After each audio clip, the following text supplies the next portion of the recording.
Hello friends, সবাই কেমন আছেন? আমি চলে এসেছি দুপুরের খাবার নিয়ে। আজকে আমাদের নিরামিষ ভাত ছিল, তাই আমি নিরামিষ রান্না করেছি। তবে চলুন দেখিয়ে দিই কী কী রান্না করেছি আজকে। এই যে এখানে রয়েছে সাদা ভাত, আর এইটা হলো পালং পুরি, পালং শাক দিয়ে বানিয়েছি। আর এটা হলো পাঁচমিশালি সবজি, গাজর, বাঁধাকপি, আলু, টমেটো, ছোলা, বিভিন্ন সবজি দিয়ে বানিয়েছি। আর এটি বিটকপি ভাজি, আর এটি বেগুনি, আর এটি ধনিয়া পাতার চপ, আর এটি হলো কাঁচা টমেটো ভাজি করেছি। এটা খেতে কিন্তু দারুণ লাগে, কাঁচা টমেটো ভাজি। আর এটি হলো বেগুন ভাজি।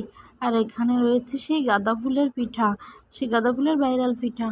আর ওই যে এখানে রয়েছে গোলাপ ফুলের পিঠা। আর এখানে রয়েছে সয়াবিনের তরকারি। আর এটি হলো ভেজ ডাল, বিভিন্ন সবজি দিয়ে বানিয়েছি। আর ওই যে ওটা হলো পায়েস। আর এই যে এটা হলো তেঁতুলের চাটনি। এইগুলোই বানিয়েছি আজকে।